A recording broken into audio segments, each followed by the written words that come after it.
When's the? God damn it! Is that the captain again? It's me, Brian, Captain Morgan. Captain Morgan. Yeah. You're just a bottle of rum. I'm not a bottle of rum. I'm a pirate, but I used to be a race car driver. Oh, really? Yeah, What did you do? race cars. You used to race cars? Yeah. Like what kind of race cars? Well, one time I raced a car that had a fin and a sail on it. All right, I'm just lying. I've always been a sea captain.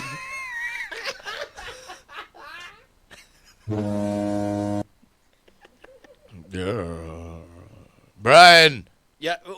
Captain. your old pal Captain Morgan here. Captain. What can I do for you? I I'm want to busy. let you know that there's some direct marketing opportunities.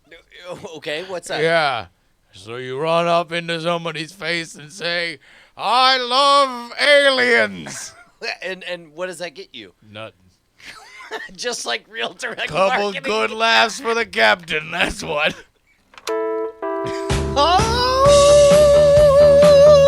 Oh! Holy W2F! W2F? WR2D2, FFL, FSL tonight. It's Night Attack! Bringing you the best of the worst of the internet ever since anyone cared to pay attention. Holy crap balls, McClanahan. I'm looking all the way across this beautiful country and I see one sea captain pouring himself a bottle of sparkling wine. What is going on? Professor JRY, man. Ahoy, the captain needs to keep his voice profile consistent. Too much change in the voice in two different recordings. So you're Ahoy, saying Brian. that by staying continuously drunk, you're doing a quality of your tone. It's consistency, it's continuity is what matters. Yeah, no, I number one, big shout out to Jackie Hearn and Spearmint Nitrate. We are blessed.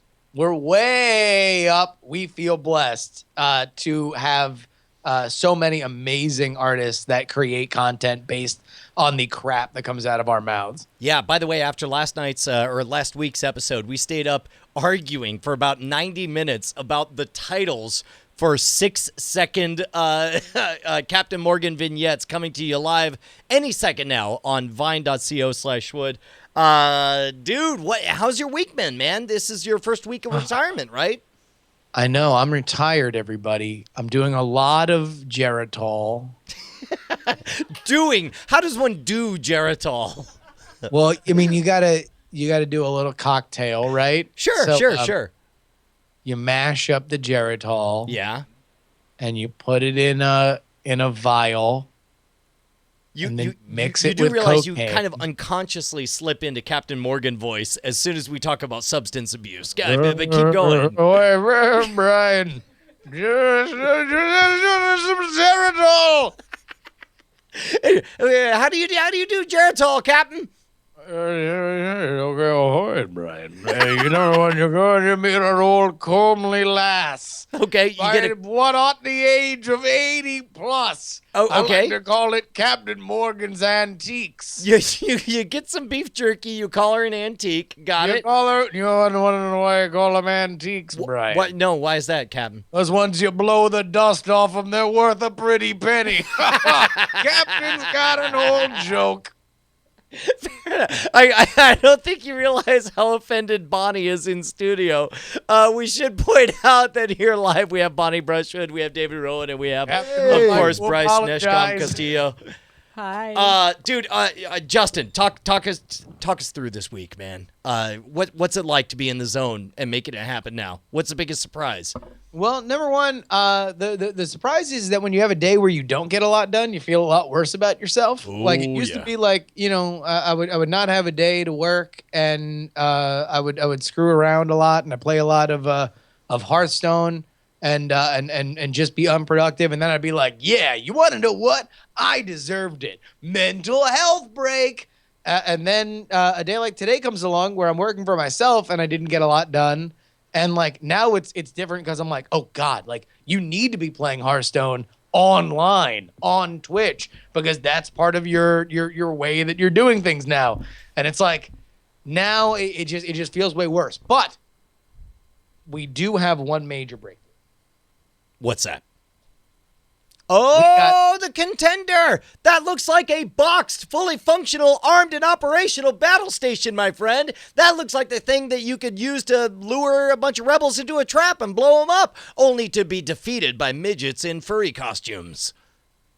Sure, or a card game. I mean, like, really, either of those two definitions are ways that you can describe the Contender. Dude, it looks so sexy, man. This box is amazing. We finally have them in. If you donated to the backed the Kickstarter and made this thing possible, you will be getting your decks sometime either late this week or early next week, depending on whenever Amazon can bother their child labor to scan all the boxes so they are recognized by their fulfillment center. It is so amazing to actually have this thing out there in the world. I can't even say, how much I'm super proud of it. Dude, 100%. And you mentioned this on the After Things podcast, but it's so cool to see the Contender side by side, all of these long, well-beloved, long-established card games, and to have it standing there tall and proud as if it belonged there the whole time. It's absolutely amazing. Well, that was the first thing I did. Yeah, I just put it in my game closet, and I'm like, does this look like garbage? And it didn't. It looked good. It looked sexy. It looked better than some of the designs on the other card games for which I know and love. It's better than garbage. Put that on its tombstone. But you want to know what, Brian? I mean, of course, the Contender makes an amazing stocking stuffer and Christmas gift. Yeah, it does. But going along with Christmas is, of course, the Christmas tree. The Christmas tree. Oh, jeez. Yeah. Is it all right? All right. You want to talk about this? You want to talk about how I spent my day like a goddamn savage, like it's the 1980s all over again? Well, I mean, you just all of a sudden I get a call in the middle of my segment on the morning stream from a very agitated Brian Brushwood. Normally, when Brian calls me, he leaves messages that are like, beep, bop, boop. My name's Brian, calling you. Like, it's fun, jovial. Shockingly accurate, yeah. If you leave a message, it's a very fun kind of thing. Even if you're like you've been in the middle of some serious stuff, and it's always been some version of like, hey, yo, big decision, life decision, gotta decide in 5 minutes. Call me, please, for serious. Like, by the way, the new way I end every conversation with Justin is explaining why my payment for my therapy bill is late. Every time we wrap up, I'm like, hey, listen, I'm sorry, things are just a bit messed up. I you haven't invoiced me for the last weeks of therapy. I'm gonna get it to you real soon. I appreciate it, man. Bye. There was the time last week where we were going over some stuff, and it was like it's a Tuesday morning, right? So we're calling, and as we've been much better since I've had more time, we've been doing pre-show either Monday or Tuesday. And so Tuesday, Brian calls, and we wind up spending most of the time talking about personal stuff, and then I gotta jump off to do something else. And I'm like, hey, man, I gotta go, but as soon as I'm done with this, let me call you about the show. And Brian spent the next condensed 5 minutes of apologizing into 30 seconds of just like role playing. Like, yeah, no, my credit card's with your receptionist. We totally squared away. I swear to God, I'm good for it. Way too accurate. Yeah, man. So this morning I called to complain about. You were hot. You were furious about something. I mean, it's a dumb thing too. Because okay, all right.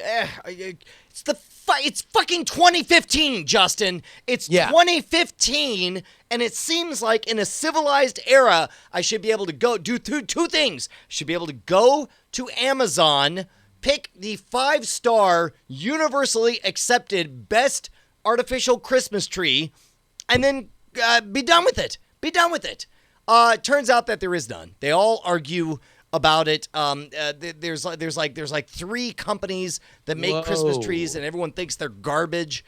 And then so what do? I go to HomeDepot.com, and I look at it and I see that they have trees there, and it's like you can go pick it up in person like a freaking savage, or you can have it delivered. By the way, we're pretty sure it'll get there before Christmas, give or take.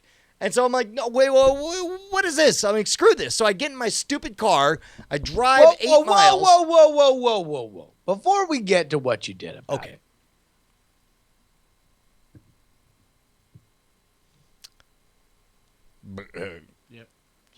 Brian, Take a drink too. It's a good point. this was about an artificial Christmas tree. You're goddamn right, dude. You are goddamn. I'll be good goddamned before I put one of those highfalutin natural disasters waiting to happen in my fucking house. Have you ever lit a Christmas tree on fire? That thing's Yes. it's Satan. Awesome.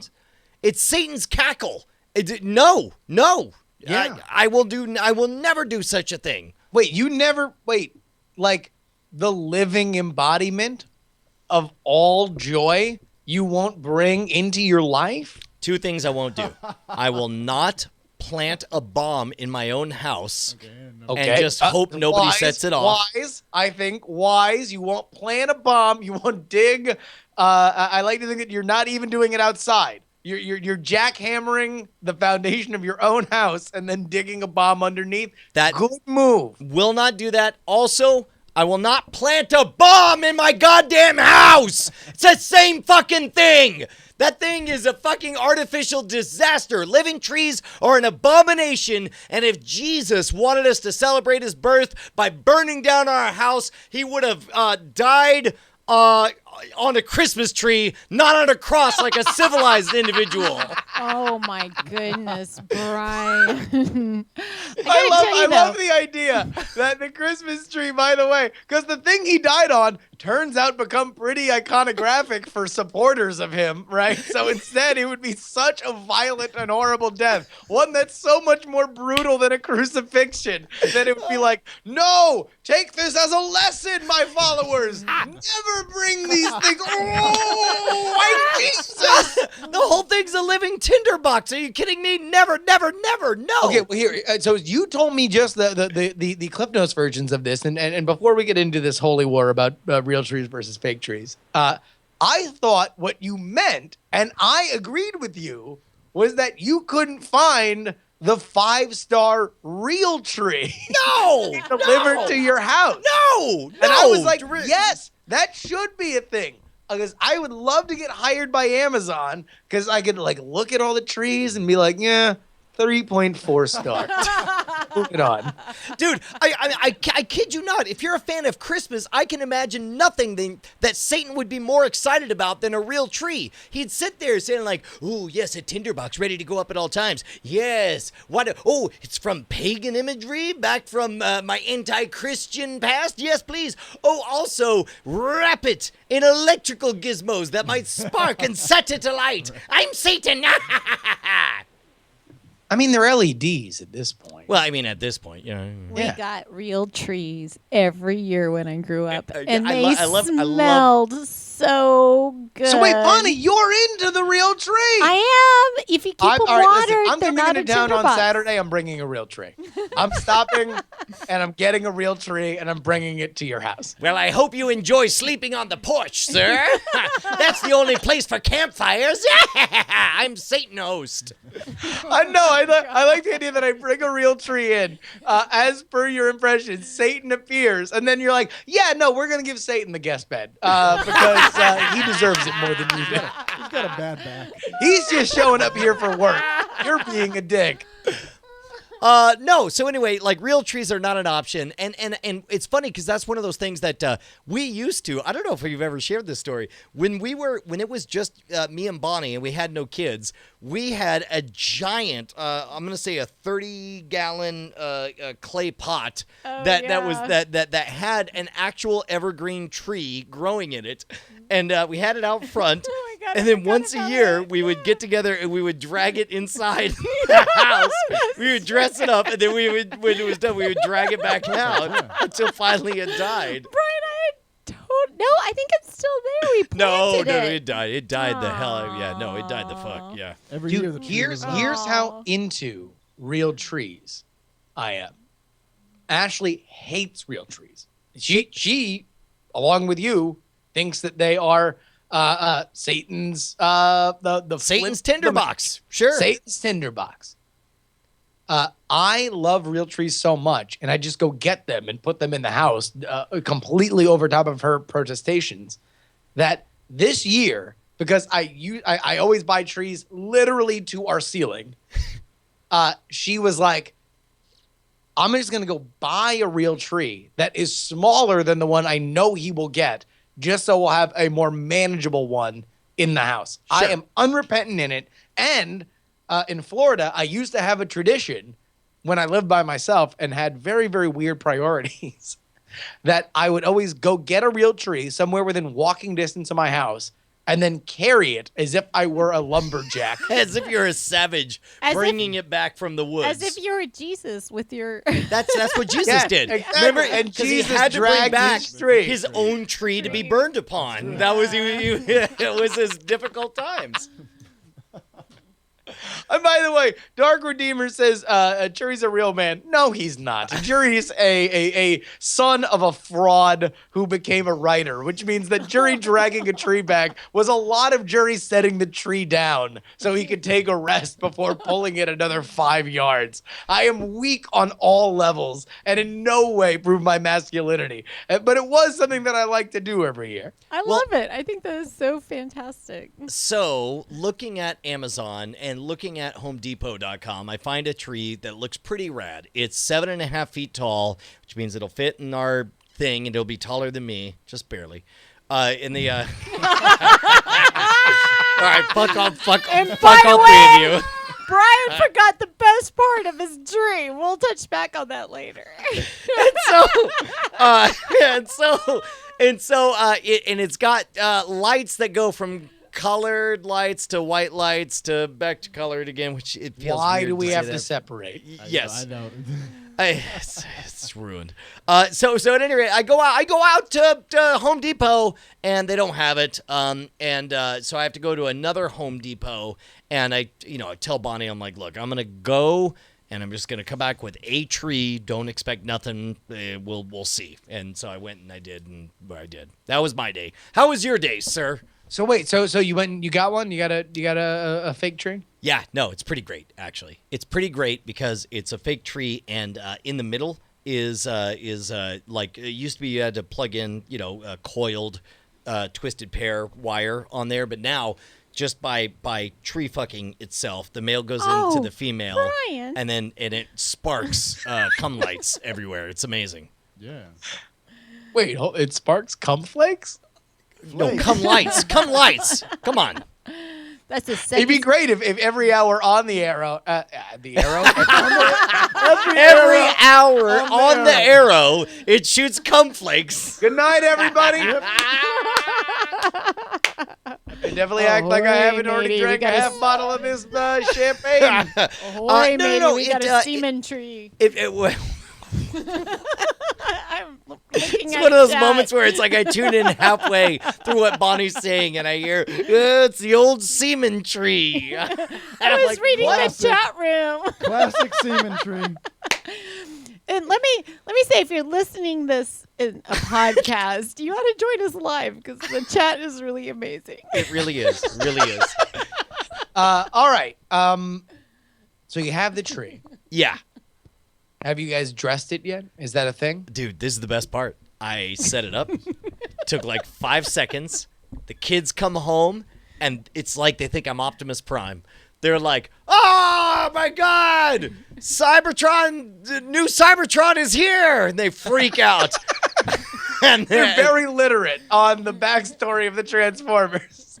And then That's one thing I know about your daughters is like, very bright, very, very nice, very well behaved. Dude, this is Love the way. Transformers again, backstory. I'm not saying this is exactly what happened, but the way I remember it is the kids came in and shouted, "Holy crap, new Cybertron is here!" Then my middle daughter leaned back to the sky and screamed, "Cobra!" Oh, wow. And then wow.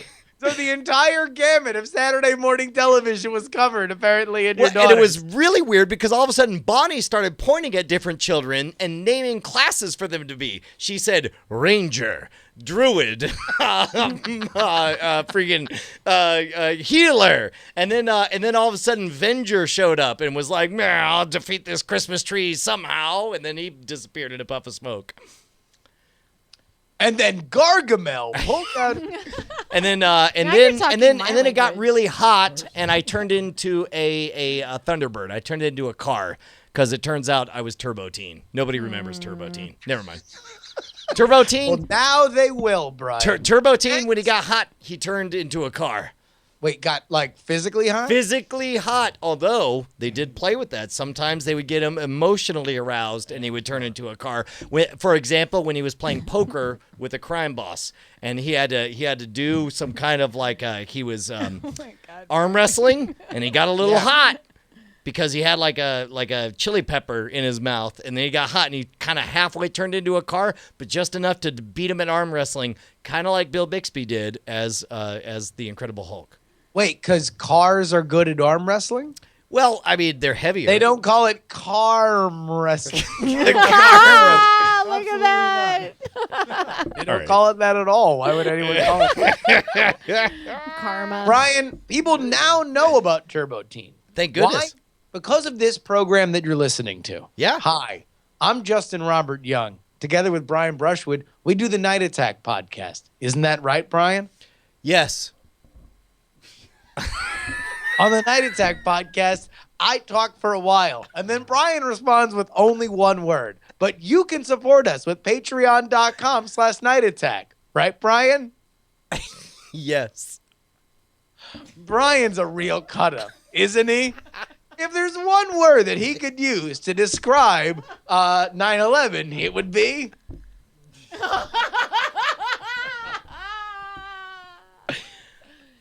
Yes.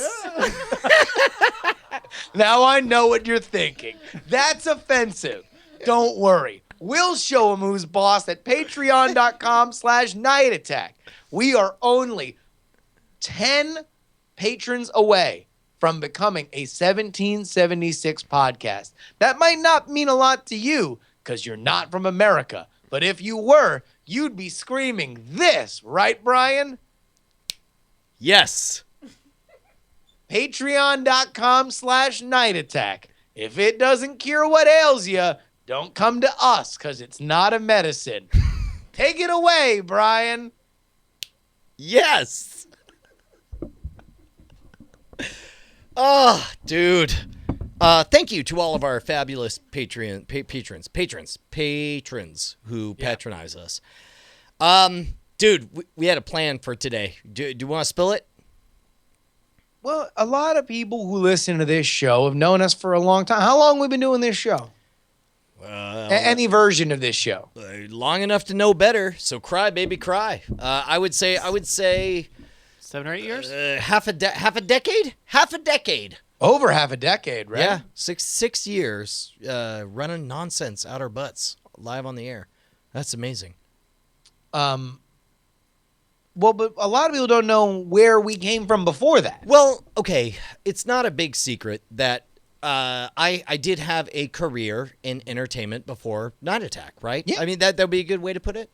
Sure. And I know it's not regarded as, legit entertainment. I think what we do on Night Attack is the purest form of comedy writing, in that we basically tell the truth and expose our bellies to the world and hope that they have a lot of fun biting with their razor-sharp obsidian teeth into our bellies, chewing out our livers as we scream desperately for them to please stop. Yeah, I mean, mostly. Right, but before that, yeah, I had a career. I'm proud of it. I'm certainly not ashamed of it. I still have the posters up all in my office and so on. Should I just say it, Justin? I think we've held this secret in long enough for us to just go ahead and get it out there. I know it's something that you have complicated feelings on. Let's just go ahead and get it out to the world. Ladies and gentlemen, previous to Night Attack, I had a career where I would tour around on stage doing comedy. Stand-up comedy. I would do stand-up comedy. You were. I would like to think it was a unique gimmick I had. I would like to think that I was clever in my own way. Yeah. But- Yeah. No. And listen, I've watched a lot of this. In fact, I'll tell you, I was cleaning out my house the other day. I found you have a house? or whatever, the apartment. Okay. And I found a CD that said "Propaganda for Justin, Love Brian." It was the first Burn CD that you ever gave me when we first met. That's and right. On that are some of these bits because this was about the time that you were doing this. If I said it nowadays, I would have said, "Here's my mixtape," but that wasn't a thing back then. So I said, "Here's my comedy stylings." And you're like, I'll give it a listen. And I would like to think that you never did, because during this phase, if I remember correctly, my whole bit was that I felt like Punchlines were overrated. I feel like they were just writing a check that was already promised. I mean, again, this is after the big brick wall 80s It's stand-up post comedy 9/11, boom. right? I mean, this is a post 9/11 comedy. And you're like, listen, the towers have fallen, so have the limits of where comedy can go and the ways we need to figure them out. Let's just go ahead and do no punchlines. Well, because I felt like at the time, and again, maybe I'm wrong, and history will be my harshest critic, and by history I mean the chat realm right now. I feel like I was onto something where I would just kind of set up the premise, and I would trust in the audience to write the rest. You know, people often say the rest writes itself. That was my whole bit. That was my whole gag. Yeah. So you toured around the country. You actually got television because you were Brian Blank Brushwood. What was your nickname that you would go by? Hold on, let me look at my phone to remember Brian, the premise Brushwood? Tiny Prem Brushwood. Tiny Prem. That's right. It was Brian Tiny Prem Brushwood, because I believe that just the premise was enough to hit a grand slam. Just a tiny prem. Tiny prem. Doesn't need to be a whole premise. Tiny It's prem. just a In tiny fact, prem. I think we have some footage of back when I did when I did Ed Sullivan. Well, here, let's just go to it. Oh, here I am. I see. Classic Schwood. I think I'm saying airplanes. Am I right?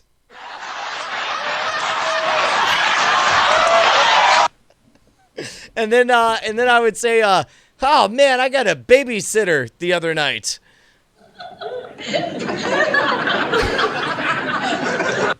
And then I was like, I've got 3 daughters, and I was a touring stage magician.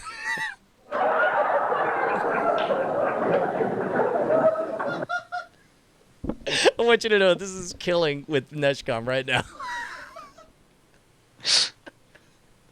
It would probably be better if it wasn't Let's Bill go Cosby. back to live. This is not what Brian's saying. You know, that wasn't Tiny Prem.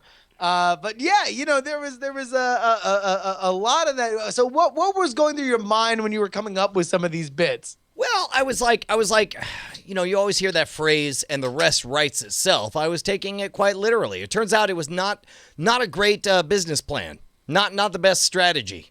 So things didn't go well for Tiny Prem.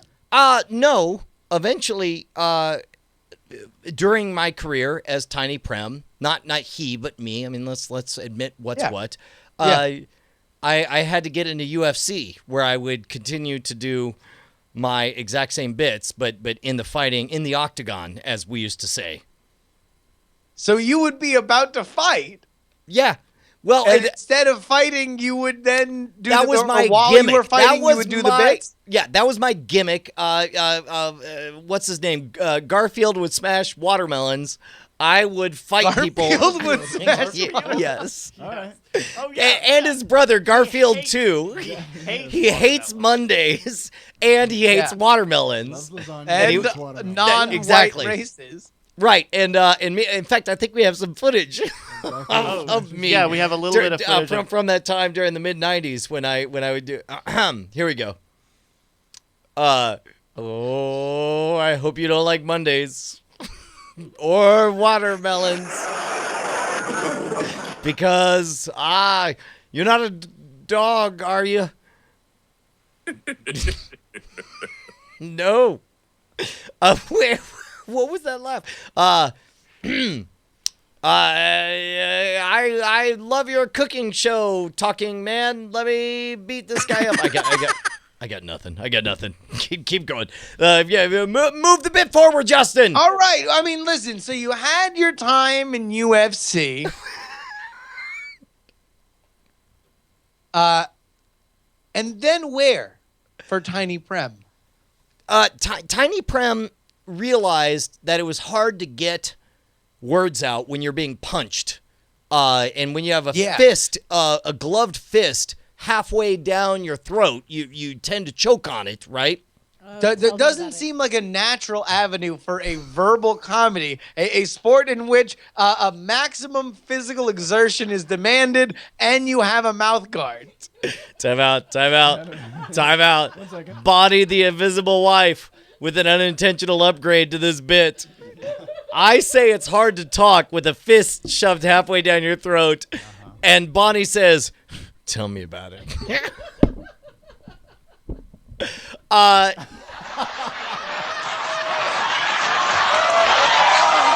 Yeah, no, it was around this time that I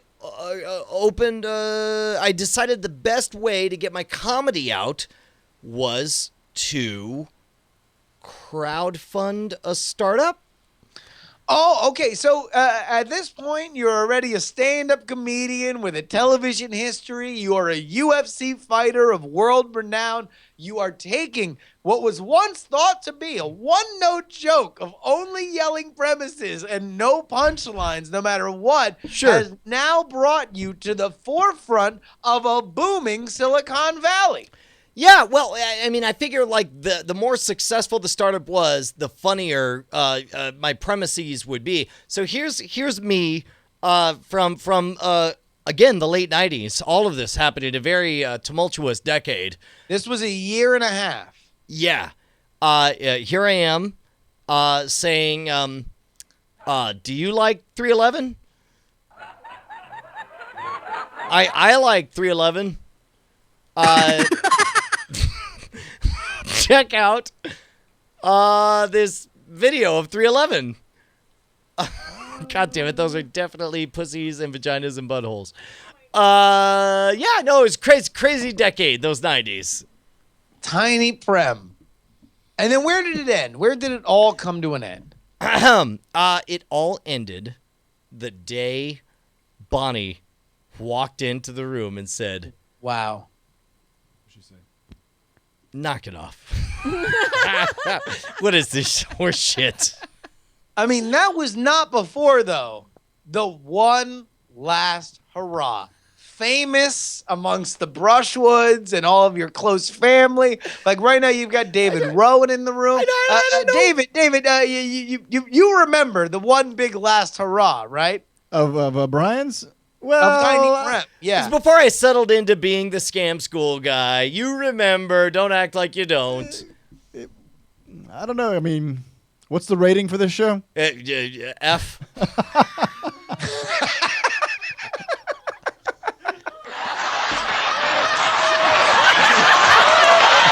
I was the guy who graded everything. And my bit was I always gave it an F because it was bad. I mean, but let's it was only like really blink and you missed it.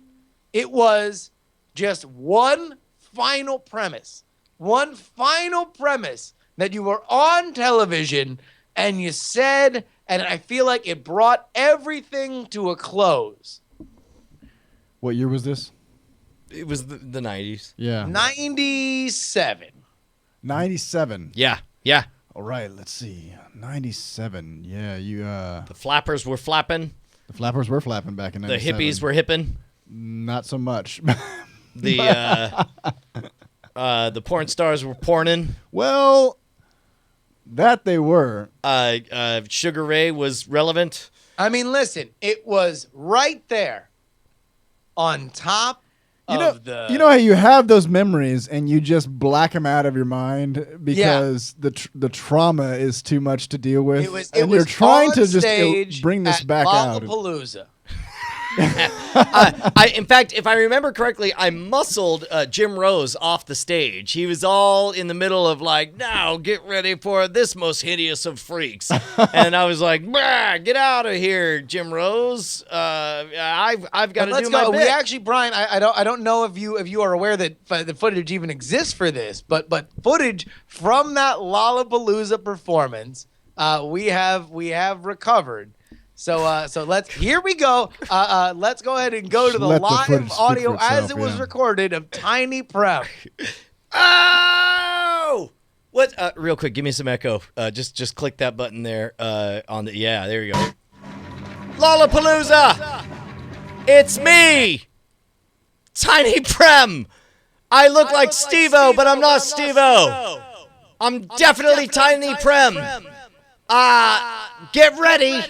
Because I bought a dog the other day. What? Am I right? And then the dog, it didn't want to.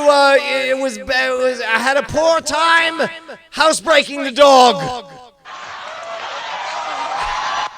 And one time I looked at the dog and I was like, "Oh, dog, it's about to be over for you."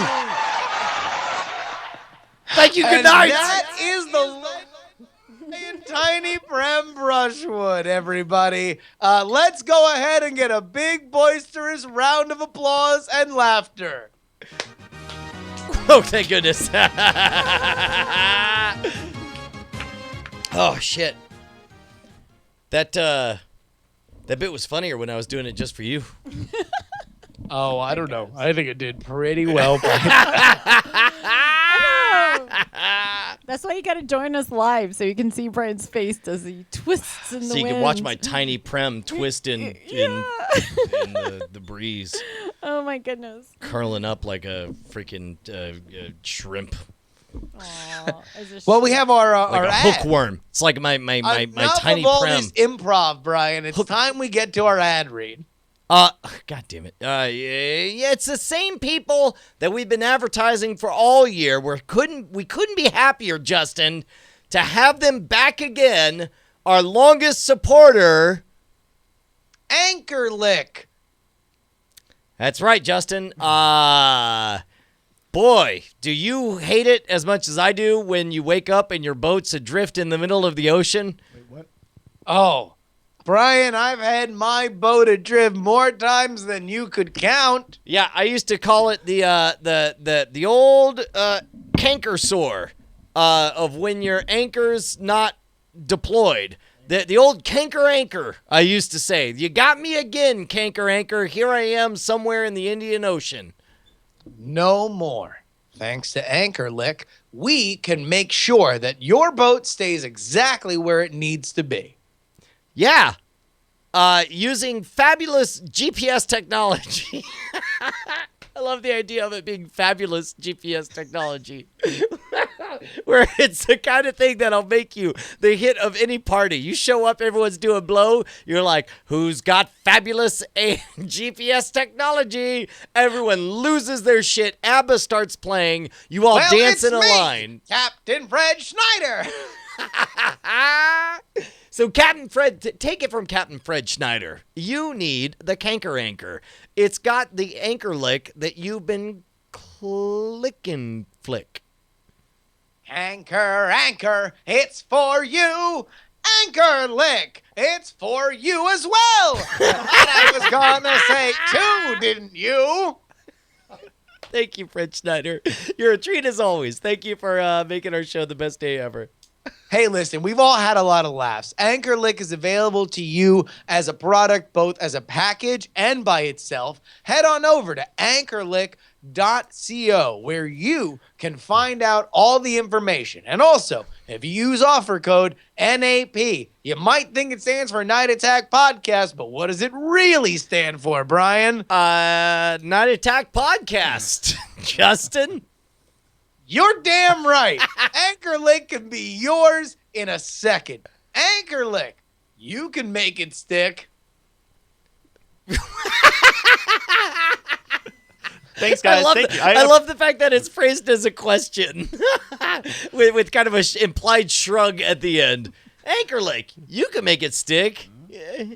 Thanks, guys. I know it's tough to do those verbatim ad reads, but I know. No, thank you. And by the way, thank you to our sponsors over at Anchor Lake. It's a little presumptive that somebody can do a Fred Schneider impression, like on every podcast that they sponsor. I'd like to think that we're bolder than most podcasts because, I mean, Anchor Lake did protest the 1984 Olympics in Los Angeles for being, in their words, too fabulous. And they, that was a fucked up thing for them to do, to not give money to the Olympics. I mean, number one, when and I don't want to get political here, but when Anchor Lake first made that statement about the Olympics, they were like, "Hey, we're Anchor Lake. You think that these Olympics?" Ooh, Go on. No, because I remember this. Yeah, you think that these Olympics are gonna get by with this amount of fabulousness. So they were doing. You got another thing coming from. They were doing a bad impression of Randy Macho Man Savage, which is a weird thing for a corporation to do. But they were up there, and what else did they say? Well, I mean, look, famously, what they said. Right in the face of then President Theodore Reagan. old Teddy Ray. Teddy Ray said, he said, well, I think we should have these Olympics here in Los Angeles, eh? Oh, yeah, brother. You ain't got no Olympics going down when Anchor Lake's in town. Oh, yeah. I absolutely adore this alternate universe with Teddy Reagan. Oh, yeah. Because, the Anchor Lake, it's about to stick everything to you. Teddy Ray. Oh, that's amazing. Snap into an Anchor Lick. Oh, yeah. That's the weirdest campaign they ever ran. I'm glad they did. It was very weird. And then he was elected prime minister of China, right? Yeah. Hey, listen, it's about time that we loosen things up here on the show and open it up to everybody who'd like to call in. We got a new bit we want to do here at the end of every show. And that is 10-second calls. We are asking for people to call in and be there and just say whatever they want for 10 seconds. We will hang up with you at the 10-second mark. So you gotta keep it quick. This is sort of like we've done Don't Get Brodied before, where your object is to stay alive for as long as you can. But in this case, you can ask us a serious relationship question. You can shout whatever you feel about the show. You could shout at us. You can shout your own triumphs, but you only have 10 seconds. And Bryce, the Hammer Neshcom Castillo IV, will shut you down. There it is. That's the sound of the guillotine chopping off your head. The right hammer. there. Yeah. But while everybody thinks about what they're going to call in for 10 seconds, we do have a few things to go over. One of them is, of course, our continued campaign to get the attention and eventually an interview with John Stossel. We call it Mission Imstossel. Dude. This thing has taken on a life of its own, Justin Robert Young. It has grown bigger than you or I. It was our affection, our appreciation of the lone libertarian voice of reason out there on Fox Business News, previously of ABC. We've been wishing now, it you into might existence. think, hey, Fox Business Channel, is that just the place where old people call Barack Obama a total pussy? No. It's also the home of John Stossel. Wait, did they call him a pussy? Is that a thing? Yeah, no, some old contributor was like, yeah, he's a total pussy. That is amazing. Well, here's the thing: is it started off with you and me doing our best, most affectionate impressions of John Stossel, but the government got involved, and now it's everybody's impression. Whether or not you're a fan of John Stossel or you just want to make me and Justin laugh All you have to do is take a famous moment or situation and send it in to nightattackshow@gmail.com. Nope, not even close. What? The government says that's not the right address at all.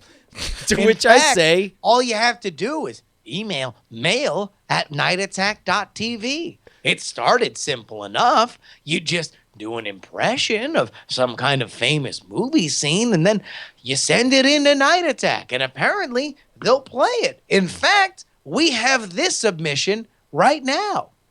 it's from James Randi and his $1 million. Or not to be? That is the question. Whether 'tis nobler in the minds to suffer the slings and arrows of outrageous fortune, or to take up arms against the sea of troubles, and by opposing, end them. To die? To sleep? No more. And by sleep, we say to end the heartache and the 1,000 natural shocks that the flesh is heir to. 'Tis consummation, devoutly to be wished. To die. To sleep. To sleep, perchance, to dream. Aye, there's the rub. For in what sleep of death, what dreams may come, when we have shuffled off this mortal coil, must give us pause. There's the respect that makes calamity of so long life. For who would bear the whips and scorns of time, the oppressor's wrong, the proud How long man's is this whole thing? consummately, Because I'm afraid the we're going to watch pangs all of despised Hamlet. Love, 2 the minutes. laws Oh, geez, delay, we're only halfway through. insolence of office, All right, and the who do spurns we have to that thank for this, impatient Jim? merit the unworthy takes. Yes, thank. He himself might his Uh, quietest make have bare budkin. Who would these Jay. fardlers No, bear I'm sorry. to grunt and to sweat Big under Jim. the weary Big Jim life? did it again. But Big that Jim. All right. Of course, Get of course, something the after- prolific Big Jim. Discover country. John Stossel thanks you. And by thanks you, I mean he has no idea who you are. But he has no idea who we are either. But you have done your part to make that change. Mission Impossible rolls on, Brian. Damn straight. I'll tell you what else rolls on is our ability to interact with our fans and to talk to the fine denizens of Chat Realm. If anybody has a damn thing that they're riled up about, you got a girlfriend you want to vent about, you want a story that you want to half tell before we rudely shut you off in less than 10 seconds, then now is your moment to call in via Skype to Night Attack Show. That's Night Attack Show on Skype. Justin, I don't know if you remember when we did our polling bit, we figured out something real fast that that once they get wound up, once they get caught up to speed, Chat Realm could be a funny group of assholes. You gotta get going, though. So, the first person who calls in, We already on the line, by the way. then never mind. Go ahead. Caller, you're on the air. Oh, I'm really high and I stubbed my damn toe. He's really high and he stubbed his damn toe. You got any gum? That was the that was our first and only caller. Hold on, we got somebody else. Caller, you're on the air. Threshold's been set pretty high. Hi guys, it's John Stossel. Holy Some shit! people- John Stossel's calling in. Some people think that Anchor Lick is only for pussies. My co-host. Gotta get in. It's good. That's good. Thank you, John Stossel. Caller, you're on the air. No, they're not. Now they are. Caller, what's up? Hey, it's BioCow. I just wanted to say thanks for hanging out with me on my birthday, to you guys, to Nesh, Bonnie, and Chat Realm. You keep the gun on my mouth every day. Fuck you. We never loved you. Next caller. Right. Jesus. Sorry. Oh, is that not how? Caller, you're on the air. I eat pears now and shit like that. Shout out to all the pear. Makes sense. Hey, let's go ahead and take a look at another recurring bit here on the show. It is the continued tracking of Brian's dancing on Dance On. Let's go on to Brian Dances On. It's another dance, guys. This is it. This is the big The final dance, right? What's that? The final dance. Yeah, the final dance. I don't think I've ever told this story to I'm anyone. excited to see this one. Oh, you haven't seen this? I haven't. No. Okay, for those of you guys who don't know, I'm in a dance reality competition show called Dance Showdown. If you head on over to youtube.com/danceon, you can see the episodes. Or if you want to vote for me, and I highly recommend that you do, head on over to dctv.link/votebrian, and you'll get a chance to take a look at an episode. And you do have to watch 30 seconds of whatever I'm doing beforehand and manually vote. The bar has been set. We have confirmed reports from chat realmers voting 400 times apiece. That's the baseline for you to be an awesome rad fan that we all love. Wait, hold on. Wait. That's for real? Yep. Nope, that's for real. Oh, my God. So people are voting for... I mean, like, I don't think that there are any fans of anyone else that's on this show that is doing that, let alone so many fans that we have a hard time listing all of them. That's amazing and a testament to how incredible Chat Realm is. Again, the winner of this is not going to be the person who dances the best. It's going to be a combination of the person who appears to have tried the hardest and who has the most passionate fan base. It's not even the person with the most fans. It's the one with the fans who care the most. And in that regard, I cannot thank you guys enough. Those of you guys who are donating your time to vote. All right, Bonnie. Can I do a little preamble before you guys watch this video? Yeah. You get a brief moment to sort of walk through stuff, right? We choreographed this with a couple of foldable chairs, and there's a moment at the beginning where I fling my head back, and we had choreographed it a bunch of times. We had one run-through, tech run-through before it was like go time. When I did it during the tech run-through, it was a different couch, and it was like an antique with like wood high backs. Right. Hold on. I whipped my head back and cracked it hardcore on that wood so bad that 2 weeks later I still had a goose egg on the back of my head. I cracked my head back during the tech rehearsal. What did you name the goose egg? Bonnie 2. Even bigger pain. Oh no, that's not true. Yeah, wow.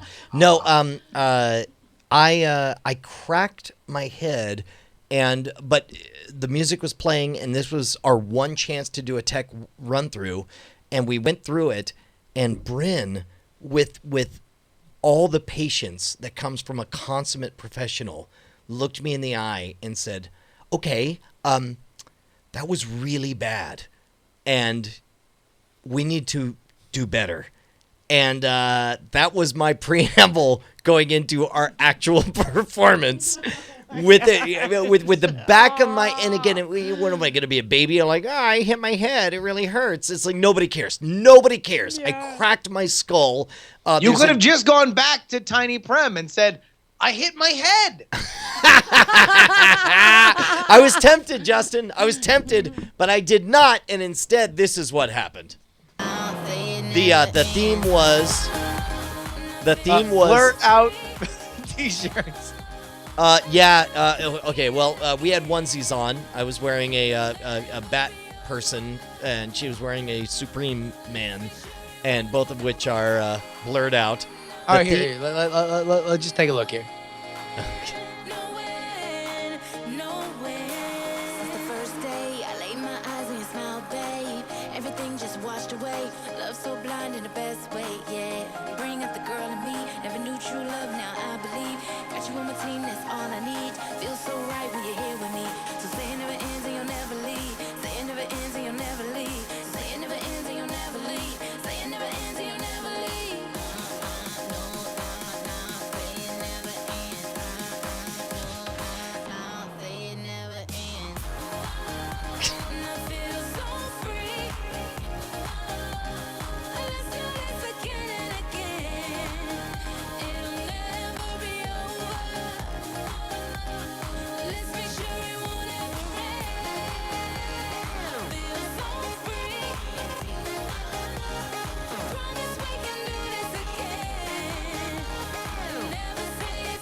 So the theme is New Year's Eve, and we did the theme of somebody wants to be just a lazy couch potato, but gets asked by his girlfriend out and ends up having a great time, leaving his onesie behind, and so on. As the chat room points out, I was much more into the booty, as per the request Yes. of our judges. You were. If you're gonna be about that That was booty, inside the actor's studio level of observation. You were into that booty. I actually, to be honest with you, I found that to be the most endearing of everything that you've done on that show. It's totally cute. I mean, like, I can put jealousy aside and just be like, how adorbs. You guys were having fun. That was great. No, because like this is Brian, and I hope everybody watches this a million times and they all vote 400,000 because this dance is everything that is this show for you. This is you getting out of your comfort zone. In a big way. This is you. Yes. Obviously, listen, you're not going to match the dancing skills of a professional dancer, but it's obviously you having a good time. And yes, you're a step slow. And yes, it is. Like, All right. Hold on. We don't need these details. Come on. I can't. You just stop me at the bottom of the well. I'm bringing it back up. Yes, like that is there, but that's the point. You're telling a story. Because you are not Tiny Prem anymore. You're Brian Brushwood. Okay, You are telling the punchline. And here's the punchline. You went out of your comfort zone. You did something that you would have never done ever in your life. And now, amongst a bunch of people that have, let's be honest, the other contestants, little to lose. They're 20-somethings with gigantic burgeoning careers. If they make an ass of themselves, what's the cost? Dude, that For was Brian. This is his entire life that he is putting out there, and he bared it for you, the viewing public, for Night Attack. He let us go every week and let me, with the like knives for teeth, like sink his jaws into his own vulnerability week after week after week after week. This is insane. This is amazing. I hope everybody votes a billion times for All right. Can we play a little bit of what the judges said about it? Are we able to play any of that? Yeah, Here we go. give me a second. All right. We're getting that queued up And you were right in now. it. Okay. And I guess, I asked. can I, Okay. oh, Go can I ahead. just say this is what I was really hoping for is to see that transformation. Because, I mean, this is the most out of his comfort zone he could ever have gotten.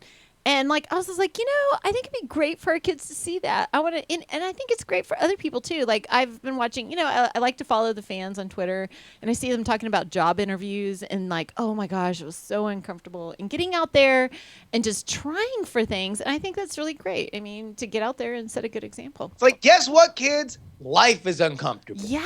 Like, guess what? Getting paid money to go to Los Angeles and dance with people who have big, robust booties is still really uncomfortable. Like, life sucks. Life is one heart or arrow to the heart after the next. But if you do it with pride and you do it without thinking about it, then everything can be rad. And you can possibly win a car for somebody who dances with you. Well, and by the way, again, like, don't worry about me. Like, that I'm not the reason you should be excited about voting. Bryn Nicole, this is her third round. She is an extraordinarily talented individual who deserves to make some good money on this. And from what I understood, I don't know how much of this I'm supposed to say, but this is the first year where she will get a big fat payday if she wins, and I want her to win because she was so patient with me, and I want to make this happen for Bryn. I want to get her on the show. Please go and vote. dctv.link/vote Brian. Vote as many times as you can. What did the judges say? Yeah, let's find out. That was so good. It's so nice to see that smile back. And that energy and that happiness. Every note that we gave you guys throughout this entire competition, you had accomplished in this routine. I said, when it comes to dancing with her, like be with her, and you were in it. Get in that booty. I asked that you guys just give us more moments, and that's exactly what you did. But what I loved about the moments is not necessarily like there was like crazy tricks or flips, but it was like your guys' chemistry, like just a little moment, like when you guys were coming up together and just like staring in each other's eyes, like that like I bought Pause. that. Like, I want to imagine he was like, that was the moment that I believed you were going to leave your wife and 3 daughters in Austin, Texas and move to Los Angeles. Yeah. That's what we wanted to see. Yeah.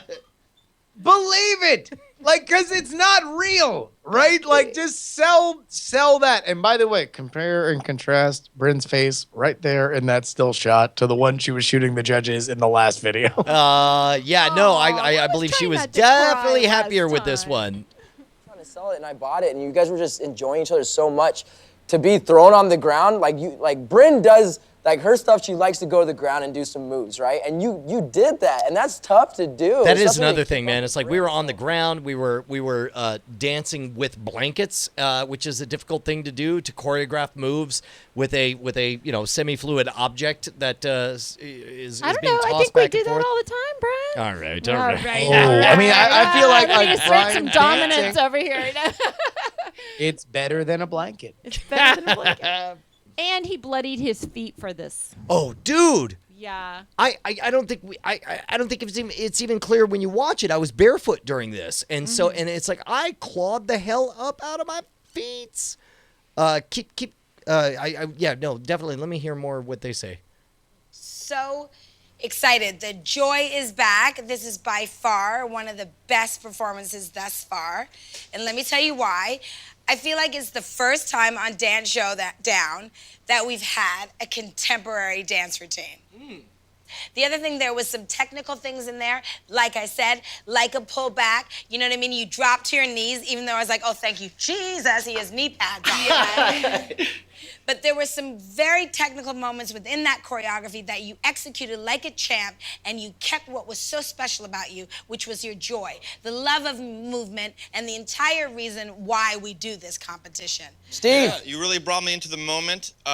In the beginning, I got kind of mad because I'm just like, Bryn, let Brian watch his show. I thought you were going to stick up for me. I loved it. It was really fun to watch, very entertaining. All love from me. That was awesome. Halfway through rehearsal yesterday, I realized that this routine is essentially my story. I, by nature, would rather be in Austin doing my safe, comfortable thing, but then Bryn pulls me out of my comfort zone, and before you know it, I'm having a blast dancing on Dance Showdown. All right, hold on. Yeah, Can all I right. just say I have not seen this video? I had no idea that Brian was about to say exactly what I said in the middle of it. And if anything, this only means that we are soulmates and you're more into my booty than Bryn's. Oh my God. Look, man, there's a lot of booties in my life, and I'm into all of you. I love all of your booties exactly the same. You hear that, Bryn? You hear that, Justin? You hear that, Tom Merritt? I guess also my wife, Bonnie. All of your booties. Look, man. Bring the joy, Justin. Listen, I'm going to shake it loose. Yeah, let's see it. Let's see it, Justin. Listen, you can for a price. Here's the deal. Vote. Neshcom, what's the URL? It's dctv.link/votebrian, VOTEBRIAN.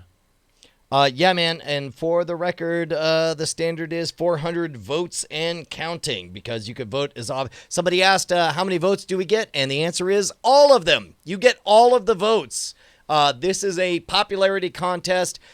Half of the score is determined by the judges and their analysis, and it's clear that the judges really dug this, and the rest is determined by you guys, man. We won 2 out of the 3 fan favorite showdowns.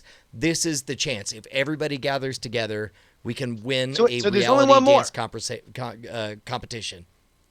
One more. This is it. That was it. There's no more dances. So that means that, like, if there's 4 fan favorite showdowns, and you've won 2 of them, or two of the 3 that have gone on so far. That's right. That That's right. You won this last fan favorite showdown. Yep. It would cement a victory for Team B Squared. Yep. Brian and Bryn.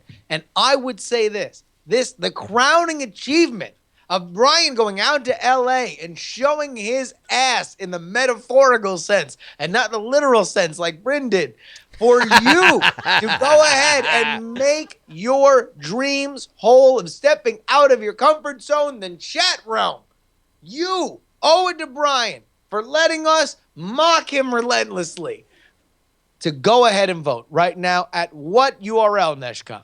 It's dctv.link/votebrian, VOTEBRIAN. Winner gets a 2012 Kia Soul. Gorgeous. Stop. Not really. No. Stop. Yeah, man. No, it's dude, it's I could not be happier. I'm sitting here, I'm voting for myself right now for the first time. I haven't voted until just now. Super easy. So all right, we're at the end of this, right? Yeah. Like, I mean, now we find out whether or not you win, but like, how do you feel with all of what happened in LA now being out into the public? It was good. It was a really good experience. Man, you want to talk about stepping outside your comfort zone? I mean, that's putting it so very, very mildly. It was in some ways the hardest thing I've ever done, and especially because it made me realize what an old man I am and how wonderful it is to be an old man. It was insane. It was great, and I'm really proud of it, and I'm certainly proud that everybody's coming together. And I just hope you guys vote like fucking crazy. Just vote like nuts. Don't make me look like the asshole, please. Does Bryn have a Twitter? Yeah, Bryn Nicole on Instagram. I don't know how much. Here, let me go to twitter.com. Because I feel like now would be an appropriate time for Diamond Club to shower her with praise, right? Like just earnest, loving compliment. Yeah, it's BRINNNICOLE. So that's 3 N's in a row. Bryn Nicole, BRINNNICOLE. Everybody throw some positive vibes over her way and tell her how much we'd like to see her on Night Attack show, and that and how happy you were with the with our New Year's Eve dance performance, man. That was amazing. Dude, this absolutely killed it. This was so good. In fact, I'll tell you what, we could just open it up for 10-second phone calls if people want to share their thoughts. Yeah, you know what? Call in Attack. right now, Night Attack Show. 10-second phone calls. Give us your reactions on Brian's horseshit dancing, and then we're going to move through the rest of our plugs and wrap-up stuff. But in the meantime, shall we set up Diamond Time, Justin? Let's go ahead and take a look. Diamond Time is where you can shout out your projects right here on the program. Just head on over to reddit.com/Diamond Club. It is favorited right there at the top. Yes. In the meantime, we do have a couple of calls coming in. Caller, you're on the air. What's up? Hey, yeah, you are awesome for doing that, and it's super inspiring, and you are great. So good. Bam. Seems insincere. Next. All right, caller, you're on the air. What's up? Use your words, caller. Jackie. Oh, Jackie Hearn. Caller hung up. Caller, you're on the air. What's up? Oh, Chewbacca. Chewbacca likes my performance. Thank you. Caller, you're on the air. What's up, bud? All right, pizza. Yep, nope, that works for me. BioCow, what is up? I have to hit the button first. Yo, I'm going to let you finish, but I got to say Brian and Bryn had one of the best dance routines of the competition. Damn straight. Caller, you're on the air. What's up? Some people say that Brian Brush is a really good dancer. Oh my gosh. Say he's doing it for the money. John Stossel, thank you so much. All right. Wow, John Stossel on Valium. That's great. Hey, how about this? We start off with Diamond Time. Diamond Time is where you can shout out your own products. Steven Velasco gets us started. Hello, Diamond Club. My cousin Yvette Velasco, 27, was one of the victims of the December 2nd shooting in San Bernardino. Oh, I should really read these before. You really should. Okay. So, sometimes you're doing a funny bit and you just go in from a John Stossel routine and then you read something like this because you think everything flows into something else. Let's start again. Hello, Diamond Club. My cousin Yvette Velasco, 27 years of age, was one of the victims of the December 2nd shooting in San Bernardino. She was a kind, bright, driven, and loved person. I feel a bit weird posting this because we weren't close. How you see extended family less when you get older and all. I think any help would be good for her parents, sisters, nieces, and nephews. Her sisters set up a GoFundMe page, gofundme.com/YVETTEA Velasco, VELASCO. Or you can just have a short link, bit.ly/donate or donate YV. So donate and then the letter Y, letter V, no caps. If you can share or donate, it would be appreciated. That is Stephen Velasco. If you ain't from America, man, there was a mass shooting in San Bernardino. And a cousin of one of our own went down. So oh geez. Well, I mean, I'm gonna say this is gonna sound weird, but one of the things that I'm proudest about is that Chat Realm and Diamond Club is a family, and part of having a very big family is that you hear about a lot of family troubles, and this is certainly shitty trouble. But I'm extraordinarily proud that we're part of a family wide enough for this, even this kind of event to touch us. And certainly, yes.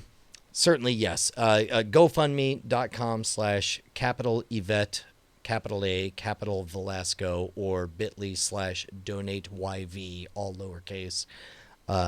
Please, let's treat our family right. That's fucked up that we're in this situation, but I'm proud of all of us for being there. I mean, that lady was 27 years old. And if there's one thing that we know about, or I think, and Brian, correct me if I'm wrong, but like the hallmark of this show is that we're honest. And we're honestly silly. We honestly want to make people laugh. But you want to know what? Honestly, if we look at this and we see somebody had a loss of life within our family, then we want to do well. And that's all that matters. Thank you so much.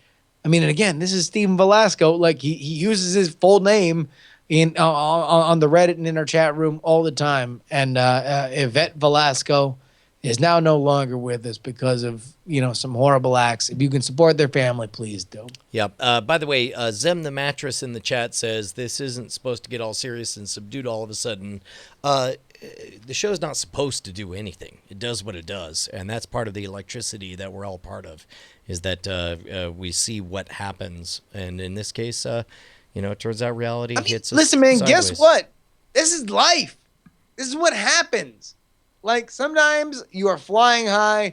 Sometimes you are low. Sometimes you just follow something really, really, really, really, really serious, and then you have something right after that is not nearly as serious. So as a way to clear the palate, you just lift your shirt and shake your belly around. Oh, look at me. I'm Mr. Belly Shaker. Dude, Justin, then that's disgusting. Movie League Mike says... You should be everyone ashamed of that. Did I ever do this one on you? You know what this is? Did I ever tell you what this is? What's that? I haven't told you? No. It's a it's a girl running hurdles. Brian, I'm giving you a head shake. If you're an audio listener, this is one bit you probably don't need to check out the video for. Yeah, you don't need to. Come on, you don't see it? This is like. I see looks it. like the legs, because you. Yeah. Yeah, right. Yeah. Right? Here, no, hold on. I mean that's good form though on the hurdle. Why not? I mean, she's jumping.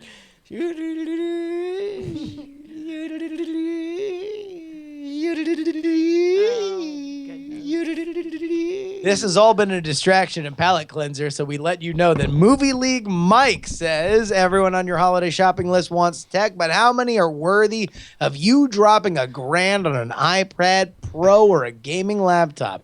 Your significant other, maybe, because they're giving it up. But probably only if you have something big to make up for this year. Smartwatch, Roku 4, still too pricey for most of your list. Where in God's name is a $3 tech gift? Right here, dicks. He didn't say dicks, I did. I'm the writer of the Crumb Dum Movie Draft Update. That is Movie League Mike. Comes, the internet is like a snowblower and 200 other things I got wrong about tech this year. It's a collection from the blog I write on the Daily Tech News Show, and it's filled with lies, half-truths, and wildly inaccurate assumptions about the year's biggest tech stories. Are esports tournaments requiring drug use? Did Amazon cheerfully fire a woman for being 3 minutes late after a car accident? Of course not. But my book says different, because lies are just plain more entertaining to read. Get their shopping done on the cheap at bit.ly/YOLO Internet blower. Internet blower. That is bit.ly/YOLO internet blower. Less than 1.5 cents per lie. You can't find a value like that outside a presidential debate. Movie League Mike, when will your wits cease? All right, man. Last member of Diamond Time is Tabiz, Tehbizz, who says, like hand-drawn art, like stretchy pants or V-neck tees, then check out bit.ly/YOLO420 Artie Swag to see an online store set up by my girlfriend. It features hand-drawn and watercolor designs she's designed over the course of the year, available for print on t-shirts, phone cases, tablet sleeves, scarves, Flossy-approved stretchy pants, and just about everything else you can imagine. She's adding new designs as she finishes them, about a half dozen already available. So do yourself a favor and buy your favorite lady some of them stretchy pants or some prints for your lonely wall. That is from Tabiz, the Biz. Boom. bit.ly/YOLO420 Artie Swag, ARTYSWAG. Thank you to everybody who submitted everything to Diamond Time. That gets shouted out every episode at the end of the episode. Thank you. Only way to make things better is for us to check out the Movie Draft Minute. Welcome to your Movie Draft Minute presented by CosmicRadio.tv for the week of December 7th, 2015. I'm your host, Roberto Villegas. 2 weeks is all that remains until we see a bold strategy pay off or crumble like a house of cards. Till then, let's go check the scoreboard. Brian Brusher's in 6th place with 10,000 caps. Rich Man of the Commonwealth, pretty much broke here. Chester Young is in 5th place with Krampus bringing in $17.2 million, bringing his total to $112.3 million. Brian Ibbott's in 4th place with $138.1 million. Chrissy Cates is in 3rd place with $233.9 million. Mulongo AE is in 2nd place with $315.7 million. And in 1st place with a whopping $446.7 million. It's Tom Merritt. And that is your minute for the week of December 7th, 2015. Dude, I don't want to call people out, but I'm going to say that, Justin, you're not going to win. I don't think so either. And that's with the fact that Krampus made a decent chunk of change and got surprisingly better than expected reviews. They're saying that it's as good a horror Christmas film as Silent Night, Deadly Night, or your Gremlins, or any of those, or your Die Hards. It's People are actually saying gotten artistically it's really great. good reviews. Yeah. It kind of makes me want to go see it. However, what we like to call in the industry, people aren't going to see movies this winter. Huh. Yeah. I mean, that's weird because it feels like people are all talking about one movie in particular. I feel like people will see one movie. Let's just say I had to have a very awkward conversation with somebody that I love because I was not going to be able to see that movie with them. Oh. This week. How did that go? There was some disappointment. Yeah. Work is bringing me elsewhere. Okay, well, I cannot have my pre-scheduled trip down to Los Angeles, so I can go watch This is, I mean, let's be real here. This is what you sign up for, right? This is when you quit your day job. You said, I open myself up to other opportunities. I want to go where people will bring me. Just tell me it's something that's going to be artistically fulfilling for you, that is going to be exciting, maybe something that takes advantage of a new medium that you'll be able to shoot in an exciting and awesome way. No? Brian, I'm going to leave on Saturday from Oakland. Yeah. I'm going to get on a plane. Yeah. I'm going to fly to Austin, Texas. Oh, wait, hold on. I live in Austin. You do? Yeah. It's good. Because, wait, so you're coming here to Austin? Yeah. Oh, man. And an unnamed production facility.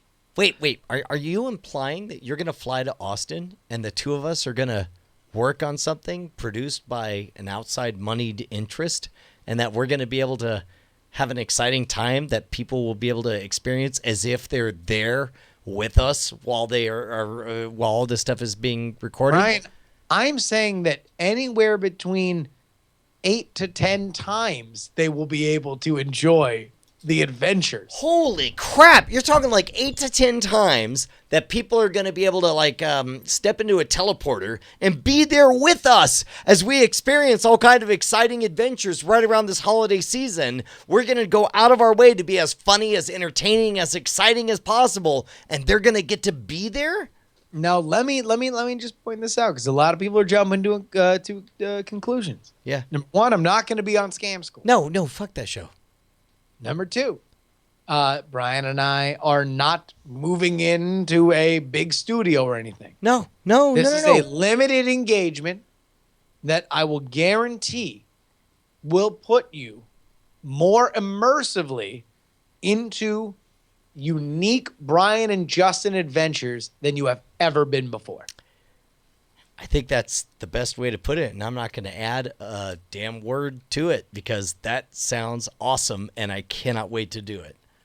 So we're going to be on Infowars.com.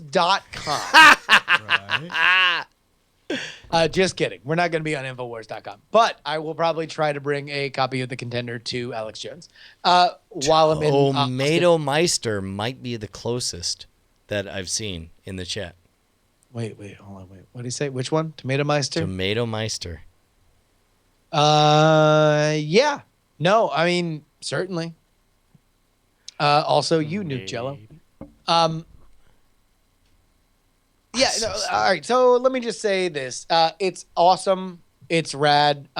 Basically, people are shooting 8 to 10 episodes of Brian and I doing really, really, really fun stuff. And you will be able to see it. It will be made to be seen. And we will be doing the show live next week. When next week will probably be Tuesday, but who knows? But who knows? Yep. No, I'm super, super, super excited. BioCow says, paid to play? Yup. Yep. You got any gum? Yeah. Damn straight. No, I mean, like this is, I mean, in all honesty, hopefully, this is the first of many opportunities that Brian and I are paid to be in the same room at the same time to be funny for people like you. I mean, we've been doing this shit for free / getting paid on patreon.com/nightattack for a very, very, very long time. And now other people have sensed the heat on this connection and want a piece for themselves. Yeah, man. Dude, I feel like we learned a lot today, man. We learned, what did we learn? We learned that Christmas trees are more complicated than you would think. We learned that it's a good thing that I left my career as Tiny Prem in the past. Yeah. We learned that that fits. We learned that I could dance after all. When the heat was on, it's on the street. What else? We learned that sometimes you should read what is the first thing on Diamond Time. Maybe not just assume it's all hunky dory. Really silly. Turns out that when you got a big family, you got more family, more problems. We've learned that thecontender.us is the only place that you should be buying the best card game of the year. Heck yeah, man.